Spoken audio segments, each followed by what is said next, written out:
Bien, pues el introito de la misa de esta primera semana de Cuaresma dice: como están los ojos de sus siervos fijos en las manos de su Señor, así están nuestros ojos fijos en las manos de nuestro Dios, esperando su misericordia.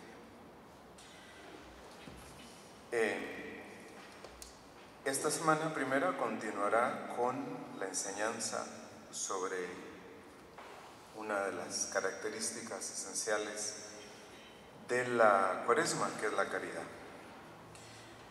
Y curiosamente, pues este lunes de la primera semana nos presenta este Evangelio, la liturgia, sobre el último día del juicio.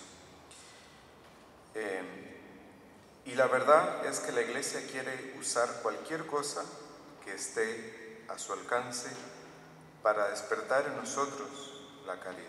Y así lo hace hoy en la misa de hoy. Entonces, por lo que sabemos, Jesucristo se presentará glorioso y se mostrará ante aquellos que lo amaron y ante aquellos que lo negaron.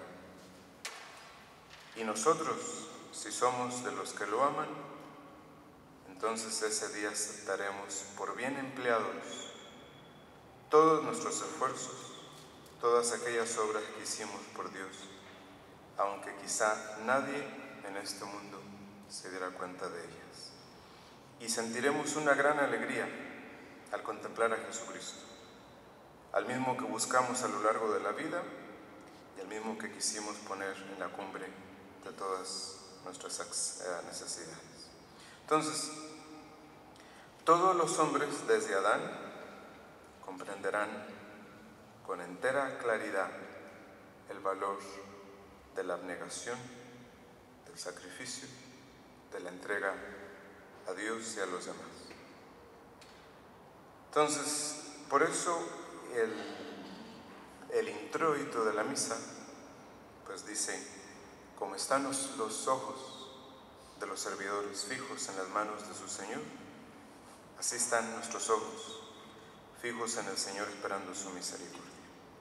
Y eso es lo único que pedimos: misericordia, porque la caridad no la practicamos.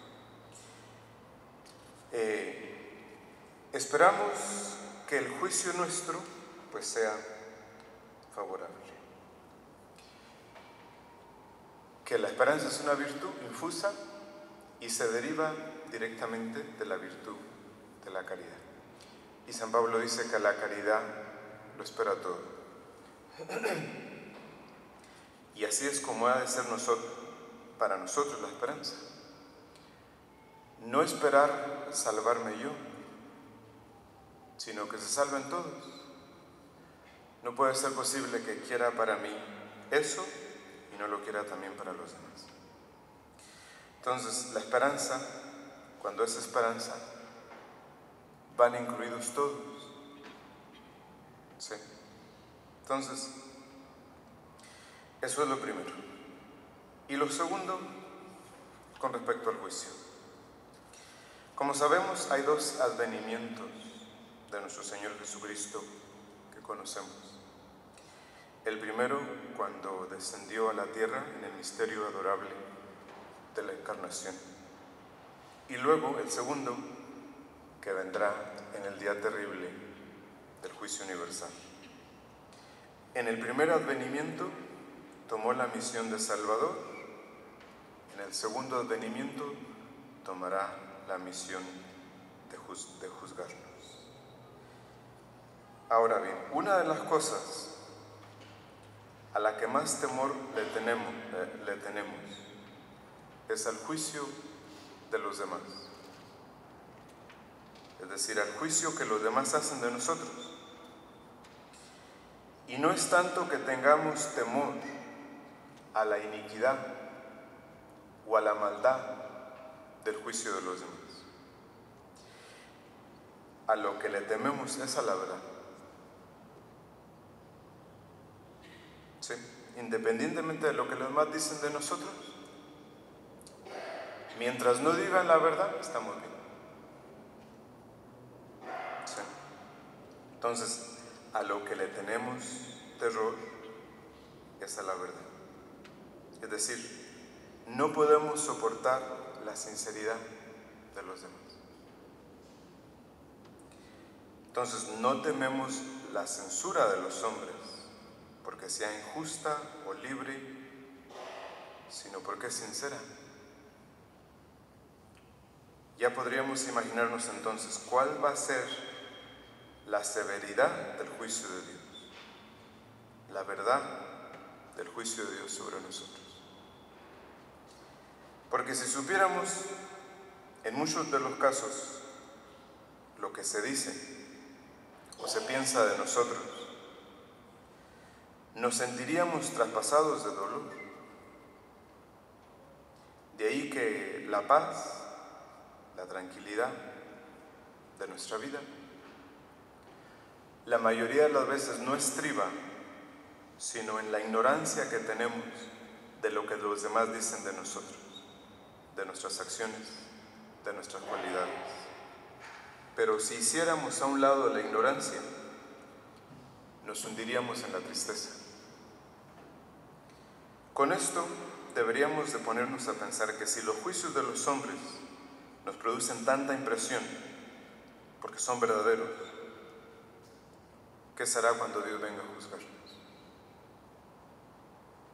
San Pablo decía, a mí no me interesa lo que digan de mí.